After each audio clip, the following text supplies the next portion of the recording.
ਬਹੁਤ ਪਹਿਲਾਂ ਜੰਗਲ ਵਿੱਚ ਇੱਕ ਭੇੜੀਆ ਹੁੰਦਾ ਸੀ ਜਿਹੜਾ ਆਪਣੇ ਪਰਿਵਾਰ ਲਈ ਖਾਣਾ ਲੱਭ ਰਿਹਾ ਸੀ।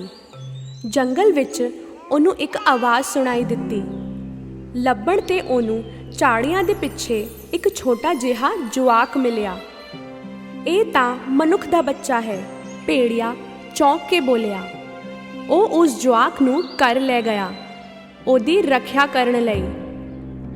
ਜੰਗਲ ਦਾ ਬਾਘ ਸ਼ੇਰ ਖਾਨ ਇਹ ਦੇਖ ਕੇ ਨਾਰਾਜ਼ ਹੋਇਆ ਕਿਉਂਕਿ ਉਸ ਜਵਾਕ ਨੂੰ ਮਨੁੱਖਾਂ ਤੋਂ ਉਹ ਚੋਰੀ ਕਰਕੇ ਲਿਆਇਆ ਸੀ। ਭੇੜੀਏ ਦੇ ਪਰਿਵਾਰ ਨੂੰ ਇਹ ਜਵਾਕ ਬੜਾ ਪਿਆਰਾ ਲੱਗਿਆ। ਅਸੀਂ ਇਹਨੂੰ ਮੋਗਲੀ ਸੱਦਾਂਗੇ। ਉਸ ਦਿਨ ਤੋਂ ਮੋਗਲੀ ਆਪਣੇ ਭੇੜੀਏ ਭਰਾਵਾਂ ਦੇ ਨਾਲ ਰਹਿਣ ਲੱਗਾ। ਮਾਂ ਉਹਦਾ ਬੜਾ ਖਿਆਲ ਰੱਖਦੀ ਜਿਵੇਂ ਉਹਦਾ ਆਪਣਾ ਜਵਾਕ ਹੋਵੇ। ਬੜੀ ਛੇਤੀ ਉਹਦੀ ਸਾਰੇ ਜਾਨਵਰਾਂ ਨਾਲ ਦੋਸਤੀ ਹੋ ਗਈ। ਉਹ ਉਹਨਾਂ ਨਾਲ ਖੇਲਣ ਕੁੱਦਣ ਲੱਗਾ ਅਤੇ ਜੰਗਲ ਦਾ ਚੱਪਾ ਚੱਪਾ ਜਾਣ ਚੁੱਕਾ ਸੀ। ਐਸੇ ਦੌਰਾਨ ਸ਼ੇਰ ਖਾਨ ਮੋਗਲੀ ਉੱਤੇ ਦੂਰੋਂ ਨਜ਼ਰ ਰੱਖੇ ਹੋਏ ਸੀ ਅਤੇ ਮੌਕਾ ਲੱਭ ਰਿਹਾ ਸੀ ਕਿ ਕਦੋਂ ਉਹਨੂੰ ਫੜ ਸਕੇ। ਇੱਕ ਦਿਨ ਭੇੜੀਆ ਕਾਲਾ, ਭਾਲੂ ਬਲੂ ਅਤੇ ਤੇਂਦੂਆ ਬਗੀਰਾ ਮਿਲੇ ਮੋਗਲੀ ਦੀ ਗੱਲ ਕਰਨ ਲਈ। ਮਨੁੱਖ ਦੇ ਬੱਚੇ ਸਿਆਣੇ ਹੁੰਦੇ ਨੇ, ਕਿਉਂ ਨਾ ਉਹਨੂੰ ਜੰਗਲ ਦਾ ਬੱਚਾ ਬਣਾ ਲਈਏ। ਬੱਲੂ ਤੇ ਬਗੀਰਾ, ਤੁਸੀਂ ਦੋਨੋਂ ਉਹਦੀ ਰੱਖਿਆ ਕਰੋਗੇ ਤੇ ਉਹਨੂੰ ਜੰਗਲ ਦੇ ਤਰੀਕੇ ਸਿਖਾਓਗੇ। ਅਕੇਲਾ ਨੇ ਕਿਹਾ। ਕਈ ਸਾਲ ਬੀਤ ਗਏ। ਬੱਲੂ ਬਹੁਤ ਧਿਆਨ ਨਾਲ ਮਾਸਟਰੀ ਕਰ ਰਿਹਾ ਸੀ। ਉਸ ਨੇ ਉਹਨੂੰ ਫਲ ਲੱਭਣਾ ਤੇ ਸ਼ਹਿਦ ਕੱਢਣਾ ਸਿਖਾਇਆ। ਮੋਗਲੀ ਬੱਲੂ ਦੀਆਂ ਗੱਲਾਂ ਚੰਗੀ ਤਰ੍ਹਾਂ ਸੁਣਦਾ ਸੀ। ਹਰ ਰੋਜ਼ ਉਹ ਉੱਚੇ ਤੋਂ ਉੱਚੇ ਪੇੜ ਤੇ ਚੜ੍ਹ ਕੇ ਖਾਣਾ ਖਾਂਦਾ ਸੀ। ਬੱਲੂ ਨੇ ਉਹਨੂੰ ਜੰਗਲ ਦੀ ਆਵਾਜ਼ ਨੂੰ ਪਛਾਣਨਾ ਵੀ ਸਿਖਾਇਆ। ਉਹਨੂੰ ਮੋਗਲੀ ਉੱਤੇ ਨਾਜ਼ ਸੀ। ਕੀ ਭੱਜਦਾ ਸੀ ਮੋਗਲੀ ਤੇ ਕੀ ਤੈਰਦਾ ਸੀ। ਬਗੀਰਾ ਨੇ ਉਹਨੂੰ ਸਿਖਾਇਆ ਕਿਵੇਂ ਮਨੁੱਖ ਦੇ ਫੰਦਿਆਂ ਨੂੰ ਪਛਾਣੇ ਅਤੇ ਕਿੱਦਾਂ ਉਹਨਾਂ ਤੋਂ ਬਚੇ। ਇੱਕ ਦਿਨ ਇੱਕ ਨਿੱਕਾ ਭੇੜੀਆ ਇੱਕ ਫੰਦੇ ਵਿੱਚ ਫਸ ਗਿਆ। ਸ਼ੇਰ ਖਾਨ ਇਸ ਜਵਾਕ ਦਾ ਸ਼ਿਕਾਰ ਕਰਕੇ ਇਹਨੂੰ ਖਾਣਾ ਚਾਹੁੰਦਾ ਸੀ, ਪਰ ਉਸ ਤੋਂ ਇੱਕ ਕਦਮ ਪਹਿਲਾਂ ਮੋਗਲੀ ਨੇ ਉਹਨੂੰ ਬਚਾ ਲਿਆ। ਸ਼ੇਰ ਖਾਨ ਨੂੰ ਇਹ ਹਾਰ ਬੁਰੀ ਲੱਗੀ। ਬੱਲੂ ਨੇ ਮੋਗਲੀ ਨੂੰ ਖਤਰੇ ਵੇਲੇ ਲਾਉਣ ਵਾਲੀ ਆਵਾਜ਼ ਵੀ ਸਿਖਾਈ। ਮੋਗਲੀ ਨੂੰ ਇਹ ਵੀ ਚੇਤੇ ਹੋ ਗਿਆ ਜੰਗਲ ਦਾ ਕੋਈ ਵੀ ਜਾਨਵਰ ਮੋਗਲੀ ਨੂੰ ਨੁਕਸਾਨ ਨਹੀਂ ਪਹੁੰਚਾਉਂਦਾ ਸੀ। ਇਹ ਜਾਣ ਕੇ ਕਿ ਉਹ ਮੋਗਲੀ ਨੂੰ ਇਕੱਲਾ ਨਹੀਂ ਫੜ ਸਕੇਗਾ, ਸ਼ੇਰ ਖਾਨ ਜੰਗਲ ਦੇ ਸਭ ਤੋਂ ਖਤਰਨਾਕ ਜਾਨਵਰ ਬਾਂਦਰਾਂ ਦੇ ਕੋਲ ਗਿਆ ਅਤੇ ਉਹਨਾਂ ਨੂੰ ਮੋਗਲੀ ਦੇ ਬਾਰੇ ਦੱਸਿਆ। ਮੋਗਲੀ ਨੂੰ ਜੋ ਵੀ ਆਉਂਦਾ ਹੈ, ਜੇ ਉਹ ਸਾਨੂੰ ਸਿਖਾ ਦੇ ਤੇ ਅਸੀਂ ਸਭ ਨਾਲੋਂ ਸਿਆਣੇ ਜਾਨਵਰ ਬਣ ਜਾਵਾਂਗੇ। ਇੱਕ ਦਿਨ ਜਦੋਂ ਮੋਗਲੀ ਆਪਣੇ ਲਈ ਬਰਸਾਤੀ ਬਣਾ ਰਿਹਾ ਸੀ ਤੇ ਬਾਂਦਰ ਉਹਨੂੰ ਦੂਰ ਤੋਂ ਲੁਕ-ਲੁਕ ਕੇ ਦੇਖ ਰਹੇ ਸੀ। ਉਹ ਉਹਨੂੰ ਕਿਡਨੈਪ ਕਰਨ ਦਾ ਮੌਕਾ ਪਾਲ ਰਹੇ ਸੀ। ਸ਼ਾਮ ਹੁੰਦੇ ਹੀ ਉਹ ਮੋਗਲੀ ਨੂੰ ਚੁੱਕ ਕੇ ਸੰਘਣੇ ਜੰਗਲ ਵਿੱਚ ਆਪਣੇ ਅੱਡੇ ਤੇ ਲੈ ਗਏ। ਉਹ ਹੁਣ ਬਾਂਦਰਾ ਬਚਾਲੇ ਸੀ। ਮੋਗਲੀ ਨੂੰ ਜਦ ਸਮਝ ਆਇਆ ਕਿ ਉਹਨੂੰ ਕਿਡਨੈਪ ਕੀਤਾ ਗਿਆ ਹੈ, ਉਹ ਸੋਚਣ ਲੱਗਿਆ ਉਹਨੂੰ ਕਿਸੇ ਵੀ ਤਰ੍ਹਾਂ ਬਗੀਰਾ ਤੇ ਬੱਲੂ ਨੂੰ ਖਬਰ ਦੇਣੀ ਹੋਵੇਗੀ। ਅਚਾਨਕ ਉਹਨੂੰ ਵਲਚਰ ਚੀਲ ਦਿਸਿਆ ਅਸਮਾਨ ਵਿੱਚ ਉੜਦਾ। ਉਹਨੂੰ ਖਤਰੇ ਵਾਲੀ ਆਵਾਜ਼ ਚੇਤੇ ਆਈ। ਆਪਣਾ ਖੂਨ ਇੱਕੋ ਰੰਗ ਲਾਲ ਲਾਲ। ਇਹ ਸੁਣਦੇ ਹੀ ਚੀਲ ਸਮਝ ਗਿਆ ਕਿ ਮੋਗਲੀ ਉਹਦਾ ਕੋਈ ਆਪਣਾ ਹੀ ਹੈ ਅਤੇ ਇਹ ਕਿ ਉਹ ਖਤਰੇ ਵਿੱਚ ਹੈ। ਮੇਰਾ ਨਾਮ ਮੋਗਲੀ ਹੈ। ਬੱਲੂ ਤੇ ਬਗੀਰਾ ਨੂੰ ਦੱਸੋਗੇ ਕਿ ਮੈਂ ਫਸਿਆ ਹੋਇਆ ਹਾਂ? ਬਿਲਕੁਲ, ਚੀਲ ਬੋਲਿਆ ਅਤੇ ਉਹਨੇ ਉੱਡੀ ਮਾਰੀ ਖਬਰ ਪਹੁੰਚਾਉਣ ਲਈ। ਬਾਂਦਰ ਉਹਨੂੰ ਚੁੱਕ ਕੇ ਆਪਣੀ ਗੁਫਾ ਵਿੱਚ ਲੈ ਗਏ। ਬਾਂਦਰ ਨਗਰ ਵਿੱਚ ਇਹ ਜੰਗਲ ਵਿੱਚ ਇੱਕ ਕਿਲਾ ਸੀ ਜਿਹਨੂੰ ਮਨੁੱਖ ਕਈ ਸਾਲ ਪਹਿਲਾਂ ਛੱਡ ਗਏ ਸੀ। ਮੋਗਲੀ ਨੇ ਭੱਜਣ ਦੀ ਕੋਸ਼ਿਸ਼ ਤਾਂ ਕੀਤੀ ਪਰ ਫਾਇਦਾ ਨਹੀਂ ਹੋਇਆ। ਬਗੀਰਾ ਅਤੇ ਬੱਲੂ ਨੇ ਸੱਪ ਕੋਲੋਂ ਮਦਦ ਮੰਗੀ। ਉਹ ਤਿੰਨੋਂ ਬਾਂਦਰ ਨਗਰ ਵਿੱਚ ਇੱਕ ਮੂਰਤੀ ਦੇ ਪਿੱਛੇ ਲੁਕ ਗਏ। ਉਹਨਾਂ ਨੂੰ ਕਈ ਬਾਂਦਰ ਮੋਗਲੀ ਦੇ ਆੜੇ ਦੁਆੜੇ ਦਿਖ ਰਹੇ ਸੀ। ਉਹ ਮੋਗਲੀ ਨੂੰ ਬਚਾਉਣ ਦਾ ਮੌਕਾ ਲੱਭ ਰਹੇ ਸੀ ਅਤੇ ਮੌਕਾ ਆਂਦੇ ਹੀ ਕਾਂ ਬੋਲਿਆ, ਹੁਣੇ ਚਲੋ, ਸਹੀ ਮੌਕਾ ਹੈ। ਬਗੀਰਾ ਪਹਿਲਾਂ ਗਿਆ ਹੌਲੀ ਜਿਹੇ ਬਾਂਦਰਾਂ ਨੂੰ ਡਰਾਉਣ। ਫਿਰ ਉਹ ਆਪਣੇ ਪੰਜਿਆਂ ਨਾਲ ਬਾਂਦਰਾਂ ਤੇ ਵਾਰ ਕਰਨ ਲੱਗਾ। ਸਾਰੇ ਬਾਂਦਰ ਡਰ ਦੇ ਮਾਰੇ ਭੱਜੇ। ਉਹਨਾਂ ਵਿੱਚੋਂ ਇੱਕ ਨੇ ਬਾਕੀਆਂ ਨੂੰ ਬੁਲਾ ਲਿਆ। ਅਚਾਨਕ ਬਗੀਰਾ ਨੂੰ ਬਾਂਦਰਾਂ ਨੇ ਘੇਰ ਲਿਆ। ਬਾਂਦਰਾਂ ਨੇ ਮੋਗਲੀ ਨੂੰ ਫੜ ਕੇ ਇੱਕ ਕਮਰੇ ਵਿੱਚ ਬੰਦ ਕਰ ਦਿੱਤਾ।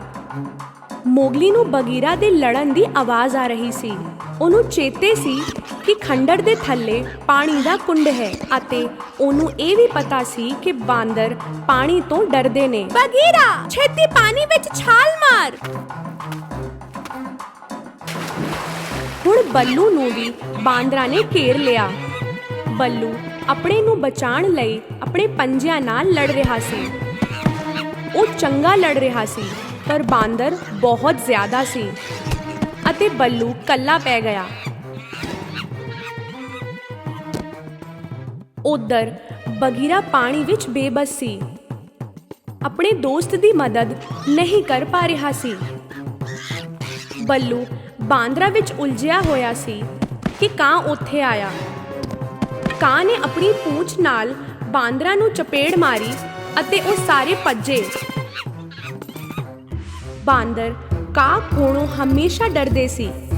ਉਹਦੇ ਸਾਹਮਣੇ ਟਿਕ ਨਹੀਂ ਪਾਉਂਦੇ ਸੀ। ਜਦੋਂ ਉਹ ਲੋਕ ਉੱਥੋਂ ਦੂਰ ਸੰਘਣੇ ਜੰਗਲ ਵਿੱਚ ਚਲੇ ਗਏ, ਬੱਲੂ ਆਜ਼ਾਦ ਹੋ ਗਿਆ।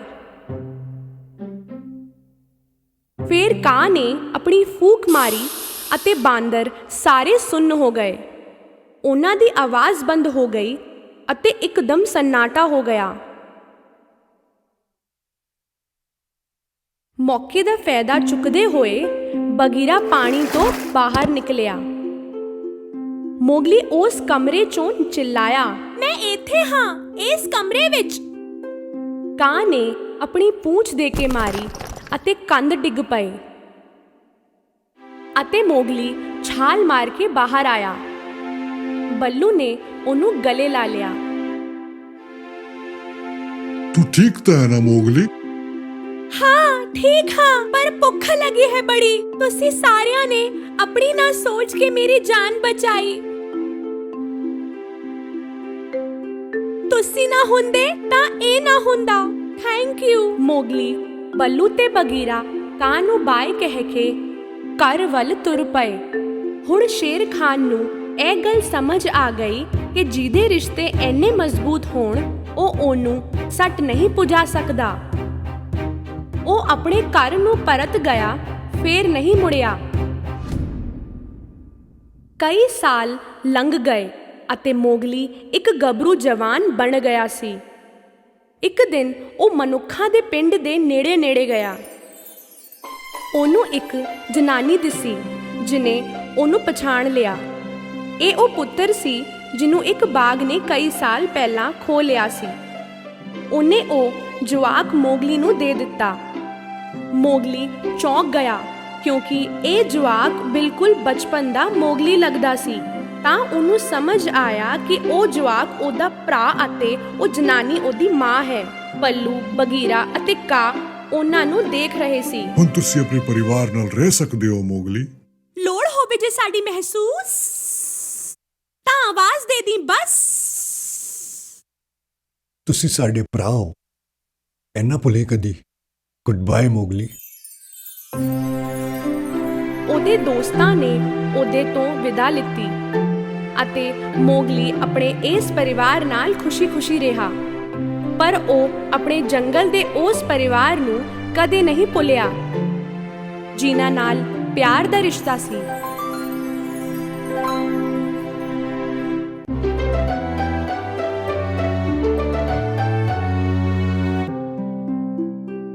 ਸਾਲ ਪਹਿਲਾਂ ਇੱਕ ਛੋਟੇ ਜਿਹੇ ਸ਼ਹਿਰ 'ਚ ਇੱਕ ਖਿਲੌਣਿਆਂ ਵਾਲਾ ਰਹਿੰਦਾ ਸੀ ਜਿਹਦਾ ਨਾਮ ਜਪੇਟੋ ਸੀ। ਉਹ ਲੱਕੜੀ ਦੇ ਖਿਲੌਣੇ ਬਣਾ ਕੇ ਵੇਚਦਾ ਸੀ। ਉਹਨੂੰ ਜ਼ਿੰਦਗੀ ਵਿੱਚ ਇੱਕੋ ਦੁੱਖ ਸੀ ਕਿ ਉਹਦਾ ਕੋਈ ਜਵਾਕ ਨਹੀਂ ਸੀ। ਇੱਕ ਦਿਨ ਜੰਗਲ 'ਚ ਉਹਨੂੰ ਇੱਕ ਪੇੜ ਦਾ ਤਣਾ ਮਿਲਿਆ ਜਿਹੜਾ ਖਿਲੌਣੇ ਬਣਾਉਣ ਵਾਸਤੇ ਚੰਗਾ ਸੀ। ਬਿਲਕੁਲ ਸਹੀ ਹੈ ਇਹ ਲੱਕੜੀ। ਮੈਂ ਇਹਦੇ ਨਾਲ ਇੱਕ ਪਿਆਰਾ ਜਿਹਾ ਪੁਤਲਾ ਬਣਾਵਾਂਗਾ। ਜਪੇਟੋ ਉਹ ਲੱਕੜੀ ਲੈ ਕੇ ਆਪਣੀ ਵਰਕਸ਼ਾਪ ਵੱਲ ਨੂੰ ਤੁਰ ਪਿਆ। ਉਹਨੂੰ ਟੇਬਲ ਉੱਤੇ ਰੱਖ ਕੇ ਉਹਨੇ ਉਹਦੇ ਨਾਲ ਪੁਤਲਾ ਬਣਾਉਣਾ ਸ਼ੁਰੂ ਕੀਤਾ। ਅਚਾਨਕ ਤੋਂ ਕੁਝ ਅਜੀਬ ਹੋਇਆ। ਇੱਕ ਆਵਾਜ਼ ਆਈ ਉਸ ਲੱਕੜੀ ਵਿੱਚੋਂ।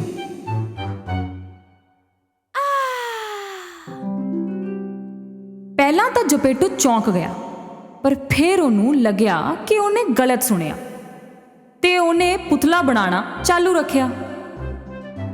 ਤੇ ਫਿਰ ਉਹੀ ਆਵਾਜ਼ ਵਾਪਸ ਆਈ। लगता है मैं सठिया गया। मेरे कान बजन लग पे ने। ਜਪੇਟੋ ਨੇ ਆਪਣਾ ਕੰਮ ਚਾਲੂ ਰੱਖਿਆ। ਸਭ ਤੋਂ ਪਹਿਲਾਂ ਪੁਤਲੇ ਦਾ ਚਿਹਰਾ ਬਣਿਆ, ਫਿਰ ਉਹਦੇ ਹੱਥ ਤੇ ਪੈਰ। ਜਪੇਟੋ ਦਾ ਪੁਤਲਾ ਪੂਰਾ ਬਣ ਗਿਆ। ਉਹਨੂੰ ਕੁਰਸੀ ਤੇ ਰੱਖ ਕੇ ਉਹਨੇ ਸਫਾਈ ਕੀਤੀ। ਉਸੇ ਵੇਲੇ ਉਹਨੂੰ ਇੱਕ ਆਵਾਜ਼ ਆਈ, ਹੈਲੋ। ਜਪੇਟੋ ਨੇ ਆਲੇ ਦੁਆਲੇ ਵੇਖਿਆ, ਪਰ ਉਹਨੂੰ ਪੁਤਲੇ ਤੋਂ ਬਗੈਰ ਹੋਰ ਕੋਈ ਨਹੀਂ ਦਿਸਿਆ ਤੇ ਉਹਨੇ ਆਪਣਾ ਕੰਮ ਚਾਲੂ ਰੱਖਿਆ। ਥੋੜੇ ਚਿਰਾਂ ਬਾਅਦ ਪੁਤਲੇ ਨੇ ਕੁਰਸੀ ਤੋਂ ਥੱਲੇ ਛਾਲ ਮਾਰੀ ਤੇ ਉਹ ਨੱਚਣ ਲੱਗ ਪਿਆ। ਇਹ ਵੇਖ ਕੇ ਜਪੇਟੋ ਦਾ ਸਿਰ ਚੱਕਰ ਖਾਣ ਲੱਗ ਪਿਆ। अरे बाप रे, इस पुतले इसका जान है।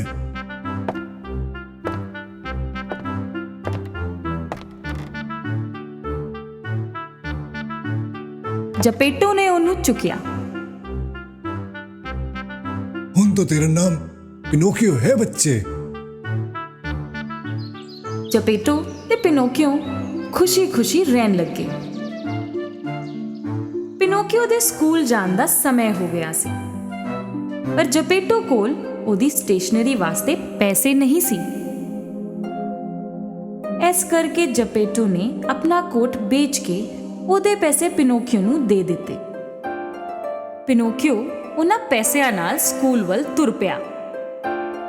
ਰਸਤੇ ਵਿੱਚ ਸਾਰੀਆਂ ਦੁਕਾਨਾਂ ਤੇ ਲੋਕਾਂ ਨੂੰ ਤੱਕਦਾ ਹੋਇਆ। ਅਚਾਨਕ ਉਹਨੂੰ ਸਾਹਮਣੇ ਇੱਕ ਥਾਂ ਤੇ ਖਲਬਲੀ ਜਿਹੀ ਦਿਸੀ। ਕੀ ਹੋ ਰਿਹਾ ਹੈ ਜਾਣਨ ਵਾਸਤੇ ਉਹ ਭੀੜ ਦੇ ਵਿੱਚ ਚਲਾ ਗਿਆ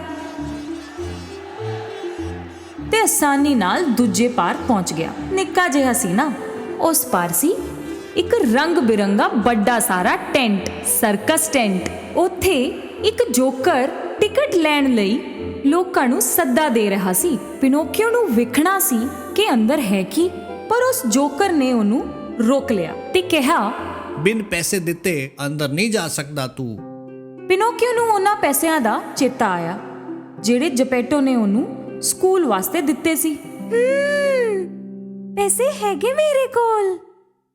ਉਹਨੇ ਉਹ ਪੈਸੇ ਕੱਢੇ ਤੇ ਜੋਕਰ ਨੂੰ ਦੇ ਦਿੱਤੇ। ਟੈਂਟ ਦੇ ਅੰਦਰ ਬੜਾ ਮਜ਼ਾ ਆ ਰਿਹਾ ਸੀ। ਉਹਨੇ ਉੱਥੇ ਕੁਝ ਪੁਤਲੇ ਵੇਖੇ ਜਿਹੜੇ ਸਟੇਜ ਤੇ ਨੱਚ ਰਹੇ ਸੀ। ਵਾਓ, ਇਹ ਦੋਨੋਂ ਵੀ ਲੱਕੜੀ ਦੇ ਨੇ। ਪਿਨੋਕਿਓ ਵੀ ਸਟੇਜ ਤੇ ਚੜ੍ਹ ਕੇ ਉਹਨਾਂ ਨਾਲ ਨੱਚਣ ਲੱਗ ਪਿਆ, ਪਰ ਇਹ ਉੱਥੇ ਖਲੋਤੇ ਦਰਸ਼ਕਾਂ ਨੂੰ ਨਹੀਂ ਪਸੰਦ ਆਇਆ। ਸਰਕਸ ਦਾ ਮਾਲਿਕ ਜਿਹੜਾ ਉੱਪਰੋਂ ਪੁਤਲਿਆਂ ਨੂੰ ਡੋਰ ਨਾਲ ਨਚਾ ਰਿਹਾ ਸੀ, ਬੜਾ ਖੁਸ਼ ਹੋਇਆ ਇੱਕ ਜਿੰਦਾ ਪੁਤਲਾ ਵੇਖ ਕੇ। बिना डोरी दा पुतला, इस तो मैं बथेरा कमावांगा। ਸ਼ੋਅ ਦੇ ਖਤਮ ਹੁੰਦੇ ਹੀ ਉਹਨੇ ਪਿਨੋਕਿਓ ਨੂੰ ਫੜਿਆ ਅਤੇ ਉਹਨੂੰ ਬੰਦੀ ਬਣਾ ਲਿਆ। ਪਿਨੋਕਿਓ ਨੂੰ ਬੜਾ ਦੁੱਖ ਹੋਇਆ ਕਿ ਉਹਨੇ ਜਪੇਟੋ ਦੀ ਗੱਲ ਨਹੀਂ ਸੁਣੀ ਅਤੇ ਸਕੂਲ ਨਹੀਂ ਗਿਆ ਤੇ ਉਹ ਰੋਣ ਲੱਗ ਪਿਆ।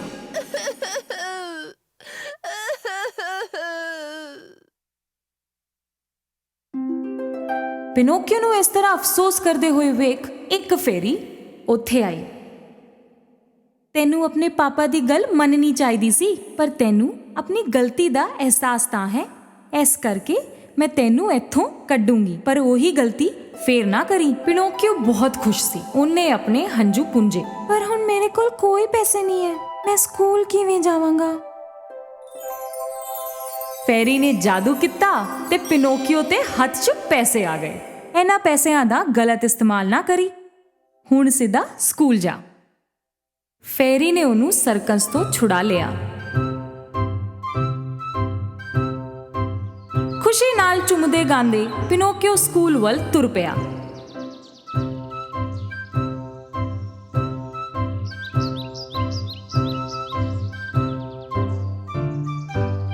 ਉਹਨੂੰ ਇਹਨਾਂ ਖੁਸ਼ ਵੇਖ ਕੇ ਚਲਾਕ ਲੋਮੜੀ ਤੇ ਉਹਦੀ ਦੋਸਤ ਬਾਵਲੀ ਬਿੱਲੀ ਉਹਦੇ ਰਸਤੇ ਵਿੱਚ ਆ ਗਏ ਤੇ ਉਸ ਤੋਂ ਪੈਸੇ ਠੱਗਣ ਦਾ ਪਲਾਨ ਬਣਾਇਆ। ਕਿੱਥੇ ਜਾ ਰਿਹਾ ਭਾਈ ਇੰਨਾ ਝੂਮਦੇ ਗੰਦੇ? ਮੈਂ ਆਪਣੇ ਲਈ ਸਟੇਸ਼ਨਰੀ ਖਰੀਦਣ ਜਾ ਰਿਹਾ ਹਾਂ। ਐਨੇ ਜਿਹੇ ਪੈਸਿਆਂ ਨਾਲ ਕੀ ਸਟੇਸ਼ਨਰੀ ਖਰੀਦ ਲਿਆਂਗਾ? ਮੈਂ ਤੈਨੂੰ ਬਹੁਤ ਜ਼ਿਆਦਾ ਪੈਸੇ ਦੇ ਸਕਦਾ। ਮੈਨੂੰ ਕੀ ਕਰਨਾ ਹੋਵੇਗਾ? ਸਾਨੂੰ ਇਹ ਪੈਸੇ ਦੇ ਦੇ, ਅਸੀਂ ਇਹਨੂੰ ਜਾਦੂ ਦੇ ਖੇਤ 'ਚ ਬੀਜ ਦਿਆਂਗੇ, ਫਿਰ ਤੁਹਾਡੇ ਕੋਲ ਆਪਣਾ ਧਨ ਵ੍ਰਿਕਸ਼ ਹੋਏਗਾ। ਜਦ ਵੀ ਜੀ ਕਰੇ ਜਾ ਕੇ ਉੱਥੋਂ ਪੈਸੇ ਤੋੜ ਲਿਆ ਕਰੀਂ। ਭੋਲੇ ਭਾਲੇ ਪਿਨੋਕੀਓ ਨੇ ਲੋਮੜੀ ਦੀ ਗੱਲ ਮੰਨ ਲਈ ਤੇ ਉਹਨੂੰ ਪੈਸੇ ਦੇ ਦਿੱਤੇ।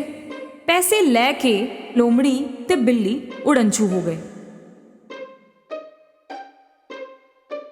ਪਿਨੋਕੀਓ ਨੂੰ ਪਰੇਸ਼ਾਨ ਵੇਖ ਕੇ ਫੈਰੀ ਫੇਰ ਆਈ। ਤੂੰ ਹੱਲੇ ਤੱਕ ਸਕੂਲ ਨਹੀਂ ਪੁੱਜਿਆ? ਮੈਂ ਜਿਹੜੇ ਪੈਸੇ ਦਿੱਤੇ ਸੀ ਸਟੇਸ਼ਨਰੀ ਵਾਸਤੇ, ਉਹ ਕਿੱਥੇ ਨੇ? ਫੈਰੀ ਨੂੰ ਪਤਾ ਸੀ ਕਿ ਉਹਨੇ ਪੈਸੇ ਲੋਮੜੀ ਨੂੰ ਦੇ ਦਿੱਤੇ ਨੇ। ਉਹਨੇ ਪਿਨੋਕੀਓ ਨੂੰ ਕਿਹਾ, ਮੇਰੇ ਨਾਲ ਝੂਠ ਨਾ ਬੋਲੀ ਵਰਨਾ ਪਨਿਸ਼ ਕਰਾਂਗੀ ਮੈਂ। ਫੇਰ ਵੀ ਪਿਨੋਕੀਓ ਨੇ ਝੂਠ ਬੋਲਿਆ। ਮੈਂ ਸਟੇਸ਼ਨਰੀ ਖਰੀਦ ਲਈ ਪਰ ਸਕੂਲ ਵਿੱਚ ਰੱਖ ਦਿੱਤੀ। ਐਨਾ ਬੋਲਦੇ ਹੀ ਉਹਦੀ ਨੱਕ ਲੰਬੀ ਹੋਣ ਲੱਗੀ। ਕੀ ਤੂੰ ਸੱਚ ਕਹਿ ਰਿਹਾ ਹੈ?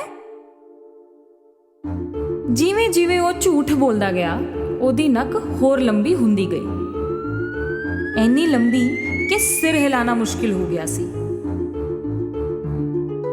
ਅਰੇ ਰੇ, ਇਹ ਕੀ ਹੋ ਰਿਹਾ ਹੈ?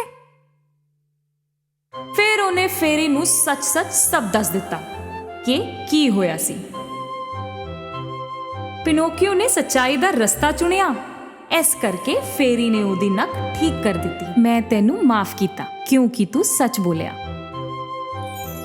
ਜਾਦੂ ਨਾਲ ਉਹਨੇ ਉਹ ਪੈਸੇ ਪਿਨੋਕੀਓ ਨੂੰ ਦੇ ਦਿੱਤੇ ਜਿਹੜੇ ਲੋਮੜੀ ਨੇ ਉਹਦੇ ਤੋਂ ਲਿੱਤੇ ਸੀ, ਤੇ ਉਹਨੂੰ ਸਮਝਾਇਆ ਕਿ ਪੈਸੇ ਬਰਬਾਦ ਨਾ ਕਰੀ। ਫਿਰ ਤੋਂ ਪੈਸਿਆਂ ਨੂੰ ਹੱਥ ਵਿੱਚ ਫੜੇ ਪਿਨੋਕੀਓ ਝੂਮਦੇ ਗਾਉਂਦੇ ਫੇਰ ਅੱਗੇ ਨੂੰ ਤੁਰ ਪਿਆ। ਤੇ ਹੁਣ ਇੱਕ ਨਵੀਂ ਮੁਸੀਬਤ ਸਾਹਮਣੇ ਆਈ। ਸਰਕਸ ਦਾ ਮਾਲਿਕ ਜਿਨੇ ਉਹਨੂੰ ਬੰਦੀ ਬਣਾਇਆ ਸੀ, ਉਹ ਉੱਥੇ ਹੀ ਖੜਾ ਸੀ। ਸਰਕਸ ਵਾਲਾ ਪਿਨੋਕੀਓ ਤੋਂ ਬਹੁਤ ਨਾਰਾਜ਼ ਸੀ ਕਿਉਂਕਿ ਉਹ ਉੱਥੋਂ ਭੱਜ ਗਿਆ ਸੀ। ਉਹ ਉਹਨੂੰ ਪਨਿਸ਼ ਕਰਨਾ ਚਾਹੁੰਦਾ ਸੀ। ਉਹਨੇ ਪਿਨੋਕੀਓ ਨੂੰ ਚੱਕ ਕੇ ਸਮੁੰਦਰ ਵਿੱਚ ਸੁੱਟ ਦਿੱਤਾ। ਪਿਨੋਕੀਓ ਸਮੁੰਦਰ ਵਿੱਚ ਡਿੱਗਿਆ ਤਾਂ ਸਹੀ, ਪਰ ਡੁੱਬਿਆ ਨਹੀਂ। ਉਹ ਉੱਤੇ ਹੀ ਰਿਹਾ ਕਿਉਂਕਿ ਉਹ ਲੱਕੜੀ ਦਾ ਬਣਿਆ ਹੋਇਆ ਸੀ। ਉਹਨੂੰ ਉੱਤੇ ਰਹਿਣ ਵਿੱਚ ਬੜਾ ਮਜ਼ਾ ਆਇਆ ਤੇ ਉਹਨੇ ਹੱਥ ਪੈਰ ਮਾਰ ਕੇ ਤੈਰਨਾ ਸ਼ੁਰੂ ਕਰ ਦਿੱਤਾ ਤੇ ਉਹ ਹੌਲੀ-ਹੌਲੀ ਕੰਢੇ ਵੱਲ ਜਾਣ ਲੱਗਾ। ਓਏ, ਇਹ ਕੀ ਹੋਇਆ? ਕਿੱਥੇ ਹਾਂ ਮੈਂ? ਪਿਨੋਕੀਓ ਨੇ ਅਚਾਨਕ ਆਪਣੇ ਆਪ ਨੂੰ ਇੱਕ ਹਨੇਰੀ ਜਿਹੀ ਥਾਂ ਤੇ ਪਾਇਆ। ਆਲੇ ਦੁਆਲੇ ਕੁਝ ਨਜ਼ਰ ਨਹੀਂ ਆ ਰਿਹਾ ਸੀ। ਅਸਲ ਵਿੱਚ ਪਿਨੋਕੀਓ ਨੂੰ ਇੱਕ ਵੱਡੀ ਮੱਛੀ ਨੇ ਨਿਗਲ ਲਿਆ ਸੀ ਤੇ ਹੁਣ ਉਹ ਉਹਦੇ ਢਿੱਡ ਦੇ ਅੰਦਰ ਸੀ। ਦੂਜੇ ਪਾਸੇ ਜਪੇਟੋ ਪਿਨੋਕੀਓ ਦੀ ਚਿੰਤਾ ਕਰ ਰਿਹਾ ਸੀ ਤੇ ਉਹਨੂੰ ਲੱਭਣ ਬਾਹਰ ਨਿਕਲਿਆ। ਪਿਨੋਕੀਓ, ਪਿਨੋਕੀਓ।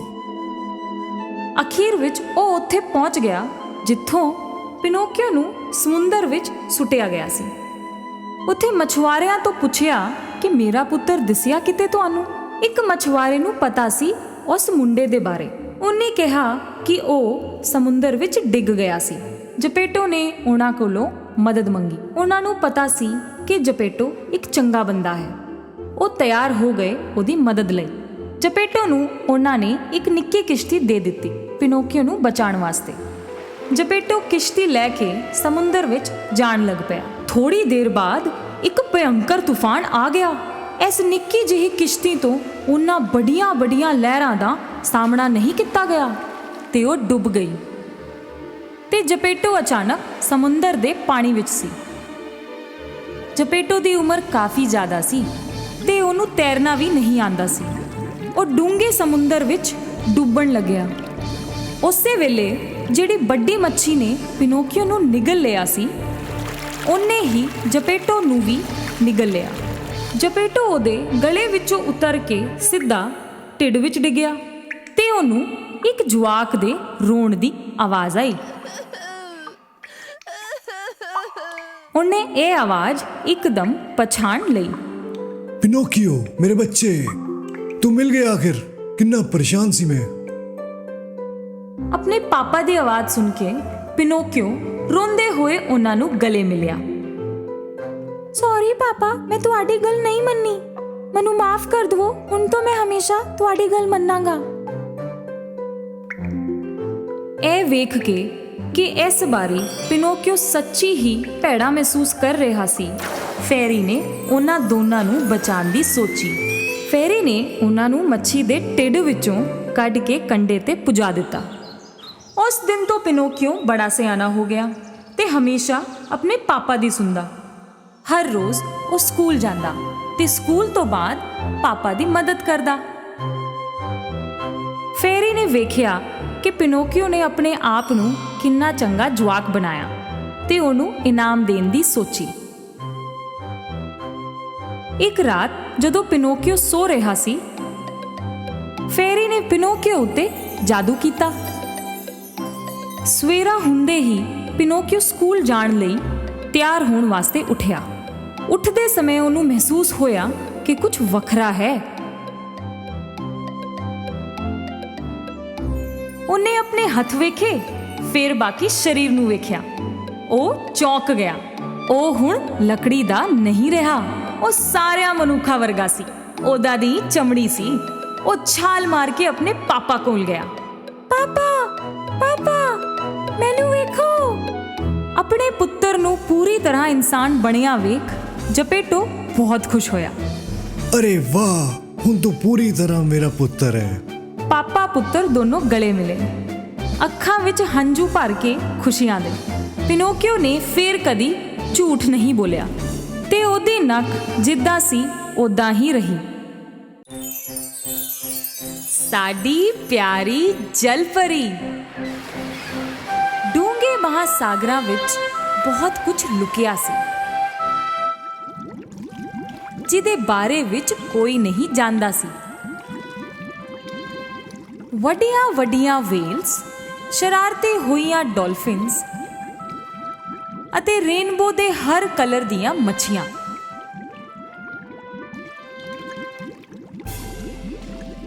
ਉਸ ਤੋਂ ਵੀ ਥੱਲੇ, ਜਿੱਥੇ ਸੂਰਜ ਦੀਆਂ ਕਿਰਨਾਂ ਵੀ ਨਹੀਂ ਪਹੁੰਚਦੀਆਂ ਸੀ, ਉੱਥੇ ਸੀ ਡੀਪ ਸੀ ਕਿੰਗਡਮ। ਉੱਥੋਂ ਦੇ ਲੋਕੀ ਬਾਕੀ ਪ੍ਰਾਣੀਆਂ ਦੇ ਨਾਲ ਬੜੇ ਹੀ ਪ੍ਰੇਮ ਨਾਲ ਰਹਿੰਦੇ ਸੀ। ਉੱਥੋਂ ਦੇ ਬਾਦਸ਼ਾਹ ਆਪਣੀ ਮਾਂ ਅਤੇ 6 ਧੀਆਂ ਨਾਲ ਰਹਿੰਦੇ ਸੀ ਅਤੇ ਸਮੁੰਦਰਾਂ ਤੇ ਰਾਜ ਕਰਦੇ ਸੀ। ਬਾਦਸ਼ਾਹ ਨੂੰ ਆਪਣੀ ਧੀਆਂ ਨਾਲ ਬਹੁਤ ਪਿਆਰ ਸੀ। ਉਹਨਾਂ ਨੂੰ ਡਰ ਸੀ ਕਿ ਕਦੀ ਨਾ ਕਦੀ ਧਰਤੀ ਦੇ ਲੋਕ ਉਹਨਾਂ ਦੀ ਧੀਆਂ ਨੂੰ ਨੁਕਸਾਨ ਪਹੁੰਚਾਉਣਗੇ। ਇਸ ਲਈ ਉਹ ਉਹਨਾਂ ਨੂੰ ਪਾਣੀ ਦੇ ਉੱਪਰਲੇ ਹਿੱਸੇ ਵਿੱਚ ਤੈਰਨ ਦੀ ਪਰਮਿਸ਼ਨ ਨਹੀਂ ਦਿੰਦੇ ਸੀ। ਸਮੁੰਦਰ ਤੋਂ ਬਾਹਰ ਰਹਿਣ ਵਾਲੇ ਸਾਰੇ ਲੋਕ ਮਾੜੇ ਨੇ। ਉਹ ਲੋਕੀ ਮਾੜੇ ਕਿਉਂ ਨੇ ਡੈਡੀ? ਕਿਉਂਕਿ ਮਨੁੱਖ ਸਮੁੰਦਰ ਨੂੰ ਗੰਦਾ ਕਰਦੇ ਨੇ ਤੇ ਉਹਦੇ ਵਿੱਚ ਰਹਿਣ ਵਾਲੀ ਪਰੀਆਂ ਨੂੰ ਮਾਰ ਦਿੰਦੇ ਨੇ। ਪਿਆਰੀ ਜਲਪਰੀ ਨੂੰ ਜਾਣਨਾ ਸੀ ਕਿ ਧਰਤੀ ਤੇ ਰਹਿਣ ਵਾਲੇ ਲੋਕੀ ਕਿੱਦਾਂ ਦੇ ਹੁੰਦੇ ਨੇ।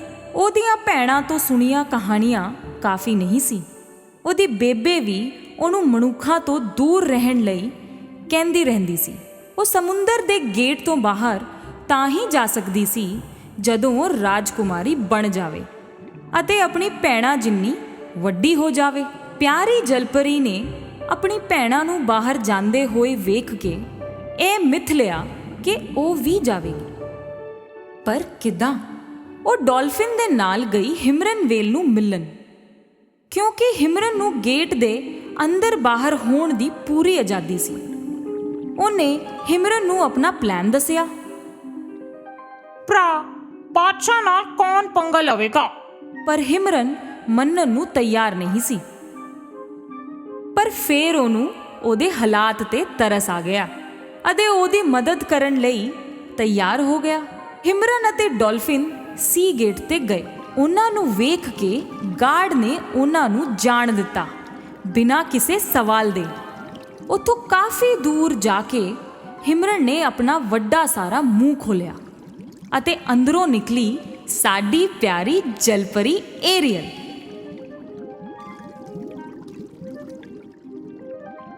ਏਰੀਅਲ ਹਿਮਰਨ ਦੀ ਮਦਦ ਨਾਲ ਸਮੁੰਦਰ ਦੇ ਉੱਤੇ ਤੱਕ ਗਈ। ਉਹਨੇ ਪਹਿਲੀ ਵਾਰੀ ਹਵਾ ਨੂੰ ਮਹਿਸੂਸ ਕੀਤਾ ਅਤੇ ਨੀਲਾ ਅਸਮਾਨ ਪਹਿਲੀ ਵਾਰੀ ਵੇਖਿਆ। ਕਿੰਨਾ ਚੰਗਾ ਹੈ। ਉਸੇ ਘੜੀ ਏਰੀਅਲ ਨੂੰ ਮਿਊਜ਼ਿਕ ਸੁਣਾਈ ਦਿੱਤਾ। ਕਿੱਥੋਂ ਆ ਰਹੀ ਸੀ ਇਹ ਧੁਨ? ਉਹਨੇ ਵੇਖਿਆ ਕੋਲ ਹੀ ਇੱਕ ਸ਼ਿਪ ਸੀ। ਉਹਨੇ ਪਹਿਲੀ ਵਾਰੀ ਇੱਕ ਸ਼ਿਪ ਨੂੰ ਵੇਖਿਆ ਸੀ। ਇਹਨੂੰ ਸ਼ਿਪ ਕਹਿੰਦੇ ਨੇ ਨਾ, ਚਲੋ ਚਲੀਏ। ਡਾਲਫਿਨ ਉਹਨੂੰ ਕਹਿੰਦਾ ਰਿਹਾ ਨਾ ਜਾਣ ਵਾਸਤੇ, ਪਰ ਉਹ ਦੂਰ ਨਿਕਲ ਚੁੱਕੀ ਸੀ। ਛੇਤੀ ਛੇਤੀ ਜਾ ਰਹੀ ਸੀ ਸ਼ਿਪ ਵੱਲ। ਇਹ ਸ਼ਿਪ ਕਿਸੇ ਬਾਦਸ਼ਾਹ ਦੀ ਸੀ। ਉਹ ਆਪਣੇ ਪੁੱਤਰ ਪ੍ਰਿੰਸ ਐਰਿਕ ਦਾ ਬਰਥਡੇ ਸੈਲੀਬ੍ਰੇਟ ਕਰ ਰਹੀ ਸੀ। ਉਹ ਆਪਣੇ ਪੁੱਤਰ ਦਾ ਵਿਆਹ ਛੇਤੀ ਤੋਂ ਛੇਤੀ ਕਰਨਾ ਚਾਹੁੰਦੇ ਸੀ। ਤਾਂ ਹੀ ਤਾਂ ਸਾਰੀਆਂ ਸਿੰਗਲ ਪ੍ਰਿੰਸੈਸਸ ਨੂੰ ਇਸ ਪਾਰਟੀ ਵਿੱਚ ਸੱਦਿਆ ਗਿਆ ਸੀ। ਇਹ ਤਾਂ ਪ੍ਰਿੰਸ ਹੈ ਤੇ ਮਨੁੱਖ ਵੀ। ਡਾਲਫਿਨ ਨੇ ਫੇਰ ਵਾਰਨਿੰਗ ਦਿੱਤੀ। ਏਰੀਅਲ ਨੇ ਪ੍ਰਿੰਸ ਦੀ ਧੁਨ ਉੱਤੇ ਬੜਾ ਸੋਹਣਾ ਗਾਇਆ।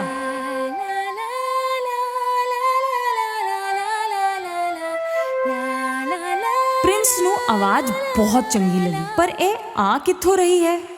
ਤੂੰ ਲੁਕ ਜਾ ਏਰੀਅਲ, ਵਰਨਾ ਤੈਨੂੰ ਵੇਖ ਲੈਣਗੇ, ਡਾਲਫਿਨ ਨੇ ਕਿਹਾ। ਪਿਆਰੀ ਜਲਪਰੀ ਅਤੇ ਡਾਲਫਿਨ ਦੋਨੋਂ ਪਾਣੀ ਦੇ ਅੰਦਰ ਚਲੇ ਗਏ। ਡੂੰਘੇ ਸਮੁੰਦਰ ਵਿੱਚ ਸੀ ਕਿੰਗਡਮ ਦੇ ਅੰਦਰ ਸਮੁੰਦਰ ਦੀ ਜਾਦੂਗਰਨੀ ਵੇਖ ਰਹੀ ਸੀ ਇਹ ਸਭ ਕੁਝ ਆਪਣੀ ਕ੍ਰਿਸਟਲ ਬਾਲ ਵਿੱਚ। ਆ ਗਏ ਉਹ ਦਿਨ। ਮਾਂ ਸਾਗਰ ਦੇ ਬਾਦਸ਼ਾਹ ਦੀ ਧੀ, ਇੱਕ ਮਨੁੱਖ ਦੇ ਨਾਲ ਤੂਫਾਨ ਆ ਜਾ, ਤਬਾਹੀ ਮਚਾ ਜਾ, ਸਮੁੰਦਰ ਦੇ ਉੱਤੇ ਆਪਣਾ ਜ਼ੋਰ ਦਿਖਾ ਜਾ।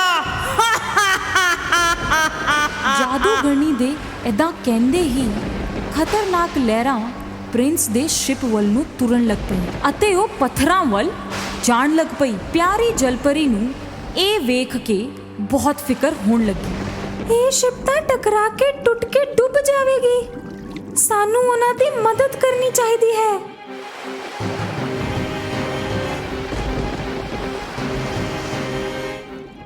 ਪਿਆਰੀ ਜਲਪਰੀ ਨੂੰ ਡੁੱਬਦੇ ਹੋਏ ਸ਼ਿਪ ਦੇ ਕੋਲ ਤੈਰਦਾ ਹੋਇਆ ਪ੍ਰਿੰਸ ਦਾ ਫਲੂਟ ਮਿਲਿਆ ਤੇ ਫੇਰ ਦਿਸਿਆ ਡੁੱਬਦਾ ਹੋਇਆ ਪ੍ਰਿੰਸ।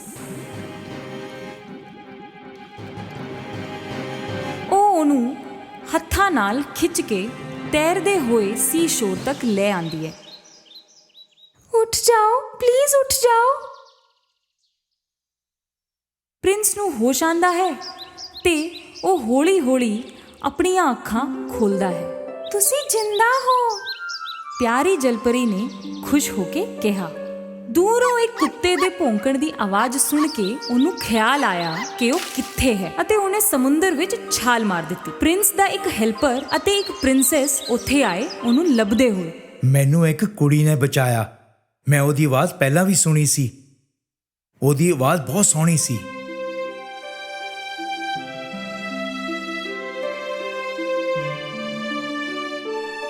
ਪਿਆਰੀ ਜਲਪਰੀ ਵਾਪਸ ਡੀਪ ਸੀ ਕਿੰਗਡਮ ਵਿੱਚ ਆ ਚੁੱਕੀ ਸੀ। ਪ੍ਰਿੰਸ ਦਾ ਫਲੂਟ ਉਹਦੇ ਕੋਲ ਹੀ ਸੀ। ਉਹ ਉਹਨਾਂ ਦੇ ਬਾਰੇ ਹੀ ਸੋਚ ਰਹੀ ਸੀ। ਉਦੋਂ ਹੀ ਬਾਦਸ਼ਾਹ ਉੱਥੇ ਆਂਦੇ ਨੇ ਅਤੇ ਫਲੂਟ ਨੂੰ ਵੇਖਦੇ ਨੇ। ਉਹਨਾਂ ਨੂੰ ਵੇਖਦੇ ਹੀ ਪਤਾ ਲੱਗ ਜਾਂਦਾ ਹੈ ਕਿ ਇਹ ਕਿਸੇ ਮਨੁੱਖ ਦੀ ਹੈ। ਸਾਡੇ ਕੁਝ ਨਿਯਮ ਨੇ ਅਤੇ ਸਭ ਨੂੰ ਉਹਨਾਂ ਦਾ ਪਾਲਣ ਕਰਨਾ ਚਾਹੀਦਾ ਹੈ, ਖਾਸ ਕਰ ਮੇਰੇ ਬੱਚਿਆਂ ਨੂੰ। ਕੀ ਇਹ ਸੱਚ ਹੈ ਕਿ ਤੂੰ ਕਿਸੇ ਮਨੁੱਖ ਨੂੰ ਡੁੱਬਣ ਤੋਂ ਬਚਾਇਆ? ਮੈਨੂੰ ਬਚਾਣਾ ਪਿਆ, ਨਹੀਂ ਤਾਂ ਪ੍ਰਿੰਸ ਉੱਥੇ ਹੀ ਮਰ ਜਾਂਦਾ, ਏਰੀਅਲ ਨੇ ਮੁੜ ਕੇ ਜਵਾਬ ਦਿੱਤਾ। ਬਸ ਕਰੋ, ਮਨੁੱਖ ਚੰਗੇ ਨਹੀਂ ਹੁੰਦੇ। ਉਹਨਾਂ ਦੀ ਦੁਨੀਆ ਤੇ ਸਾਡੀ ਦੁਨੀਆ ਵਿੱਚ ਕੋਈ ਰਿਸ਼ਤਾ ਨਹੀਂ ਹੋ ਸਕਦਾ। ਗੁੱਸੇ ਨਾਲ ਲਾਲ ਬਾਦਸ਼ਾਹ ਦੇ ਜਾਣ ਪਿੱਛੋਂ ਏਰੀਅਲ ਨੇ ਮਿਥ ਲਿਆ ਕਿ ਹੁਣ ਤਾਂ ਕਰਨਾ ਹੀ ਹੈ। ਏਰੀਅਲ ਸਿੱਧੀ ਗਈ ਸਮੁੰਦਰ ਦੀ ਜਾਦੂਗਰਨੀ ਦੇ ਕੋਲ ਅਤੇ ਉਸ ਤੋਂ ਮਦਦ ਮੰਗੀ। ਮਦਦ ਤਾਂ ਉਹ ਕਰ ਦੇਵੇਗੀ, ਪਰ ਬਦਲੇ ਵਿੱਚ ਉਹਨੂੰ ਆਪਣੀ ਫੀ ਚਾਹੀਦੀ ਹੈ, ਬਹੁਤ ਮਹਿੰਗੀ ਫੀ। ਮੈਂ ਇੱਕ ਦਵਾਈ ਬਣਾਵਾਂਗੀ ਜਿਹੜੀ ਤੈਨੂੰ ਮਨੁੱਖ ਬਣਾ ਦੇਵੇਗੀ, ਤੇਰੇ 2 ਪੈਰ ਵੀ ਨਿਕਲ ਆਣਗੇ। ਬਦਲੇ ਵਿੱਚ ਮੈਨੂੰ ਚਾਹੀਦੀ ਹੈ ਤੇਰੀ ਆਵਾਜ਼। ਮੇਰੀ ਆਵਾਜ਼? ਪਰ ਕਿਉਂ? ਥੱਕ ਹਾਰ ਕੇ ਪਿਆਰੀ ਜਲਪਰੀ ਮੰਨ ਹੀ ਗਈ, ਕਿਉਂਕਿ ਇਹ ਉਹਦੇ ਵਾਸਤੇ ਬਹੁਤ ਜ਼ਰੂਰੀ ਸੀ। ਯਾਦ ਰੱਖੀ, ਤੀਸਰੇ ਦਿਨ ਦੇ ਮੁੱਕਣ ਤੱਕ, ਮਤਲਬ ਚੌਥੇ ਦਿਨ ਦੇ ਸੂਰਜ ਚੜ੍ਹਨ ਤੋਂ ਪਹਿਲਾਂ ਪ੍ਰਿੰਸ ਨੂੰ ਤੇਰੇ ਨਾਲ ਪਿਆਰ ਹੋਣਾ ਚਾਹੀਦਾ ਹੈ, ਵਰਨਾ ਤੂੰ ਫੇਰ ਤੋਂ ਜਲਪਰੀ ਬਣ ਜਾਵੇਂਗੀ ਅਤੇ ਪ੍ਰਿੰਸ ਕਦੀ ਵੀ ਤੇਰਾ ਨਹੀਂ ਹੋਵੇਗਾ।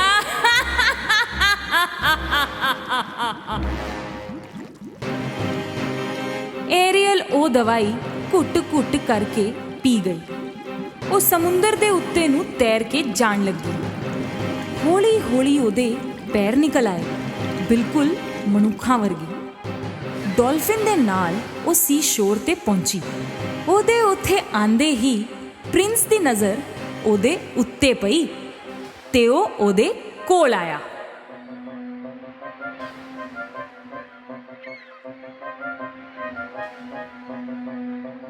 ਤੂੰ, ਅਸੀਂ ਕਿਤੇ ਮਿਲੇ ਹਾਂ ਨਾ?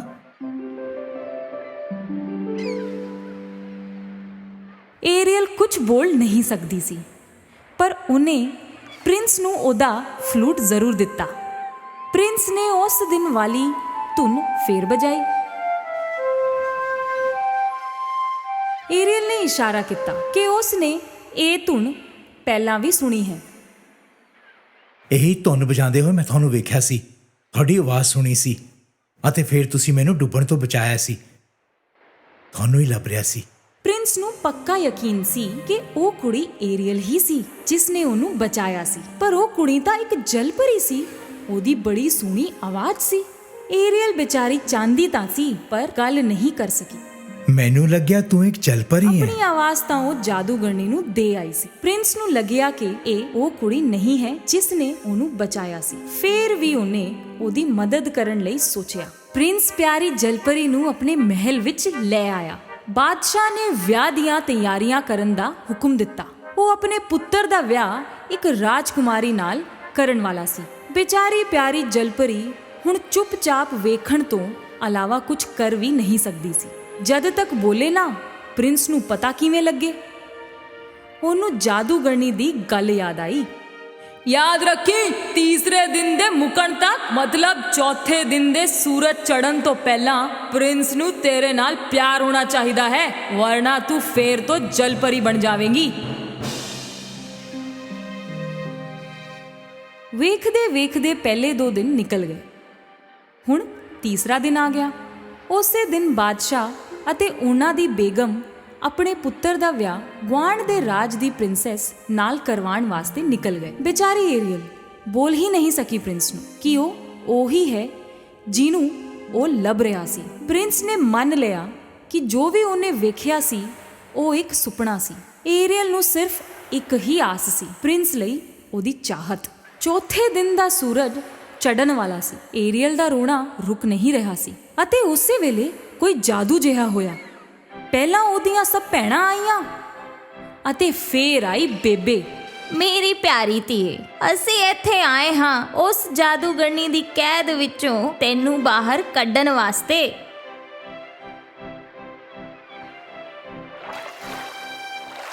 ਅਤੇ ਉਸੇ ਵੇਲੇ ਮਹਾਸਾਗਰ ਦੇ ਬਾਦਸ਼ਾਹ ਪ੍ਰਗਟ ਹੋਏ। ਉਹਨਾਂ ਤੋਂ ਆਪਣੀ ਧੀ ਦਾ ਗਮ ਸਹਿਆ ਨਹੀਂ ਗਿਆ। ਏਰੀਅਲ, ਮੇਰੀ ਪਿਆਰੀ ਧੀਏ, ਤੇਰੀ ਖੁਸ਼ੀ ਤੋਂ ਵੱਧ ਕੇ ਮੇਰੇ ਲਈ ਹੋਰ ਕੁਝ ਵੀ ਨਹੀਂ ਹੈ। ਜਾ ਮੇਰੀ ਧੀਏ। ਬਾਦਸ਼ਾਹ ਨੇ ਆਪਣਾ ਤ੍ਰਿਸ਼ੂਲ ਬੇਬੇ ਦੇ ਹੱਥ ਵਿੱਚ ਇੱਕ ਸ਼ੰਖ ਉੱਤੇ ਫਿਰਾਇਆ, ਜਿਹਦੇ ਵਿੱਚ ਏਰੀਅਲ ਦੀ ਆਵਾਜ਼ ਕੈਦ ਸੀ, ਅਤੇ ਏਰੀਅਲ ਦੀ ਆਵਾਜ਼ ਬਾਹਰ ਆ ਗਈ। ਥੈਂਕ ਯੂ ਬੇਬੇ, ਥੈਂਕ ਯੂ ਡੈਡੀ, ਤੁਸੀਂ ਸਾਰੇ ਕਿੰਨੇ ਚੰਗੇ ਹੋ। ਹਿਮਰਨ ਵੇਲ ਦੀ ਪਿੱਠ ਤੇ ਬਹਿ ਕੇ ਉਹ ਸਾਰੇ ਪ੍ਰਿੰਸ ਦੀ ਸ਼ਿਪ ਵੱਲ ਤੁਰ ਪਏ।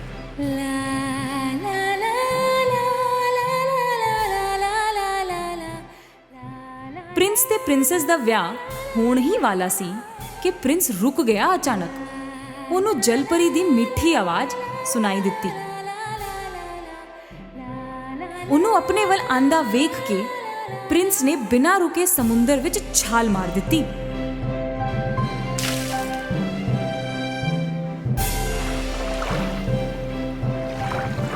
ਮੈਂ ਜਾਣਦਾ ਸੀ ਉਹ ਤੂੰ ਹੀ ਸੀ।